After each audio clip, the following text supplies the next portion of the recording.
Run it. Run it. Well, I couldn't ask for it to be done by anybody else. Here we go, okay? Yep. So, what was it like being an apprentice on a TV show in one of the most popular tattoo shops at the time? It was a blast. I was really always starstruck by Carrie. The cameras and all that never phased me. It was always, you know, it was like a deer in headlights when Carrie came around. You know, the Palms was the place to be, and then tattoos have always been a thing, but now it's gonna become a mainstream. Apprenticeships are difficult in general, and then you had to do it in front of the world. Yeah, I mean, of course there was hiccups and there was challenges, but yeah, I used to work from 6 p.m. to 2 a.m. and then I would tattoo from like 2 to 6 a.m. And I did that a lot. I think the sentimental part of apprenticing then and being, you know, 20 years later, we're at the 20-year mark. We're celebrating it all year. Well, what made you want a tattoo? I had gotten a job just being a shop helper. One thing led to another, and I was able to get an apprenticeship through Ben Korn. Shop helper, front row to the action of tattooing and the art and the clients. And I knew getting into it, it was gonna be a lifelong commitment, but I was gonna figure it out. It was really just working at the shop where I fell in love with tattooing. One piece of advice that I've gotten during my apprenticeship that has stuck with me is really just not to half-ass anything. Put in 110% effort and don't quit drawing. You've been tattooing 20 years now, right? Yeah, it's gonna be 20 years. How have you seen this industry change? I think the biggest thing was the TV shows. TV shows put it in the households of people. So the people that weren't getting tattooed started getting tattooed, that whether didn't like it or afraid of it, or, you know, from the soccer moms to the you know, lawyers. And then now you got social media.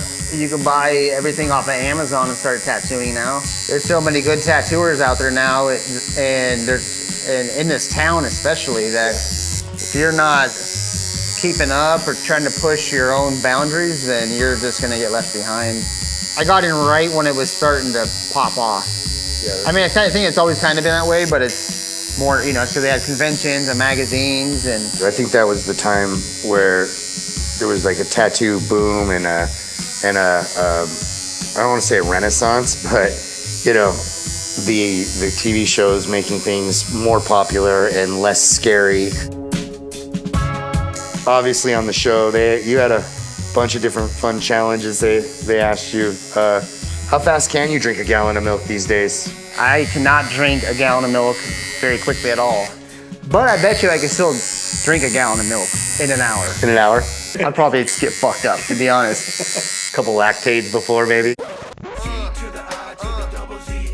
How's the rap career going at this stage in your life? Yeah, the rap career was a one and done. But I still have one of the CDs in a shadow box in my station with me throwing up at a photo shoot to reenact the Milk episode. Yeah. Hope everyone enjoyed the one-hit wonder.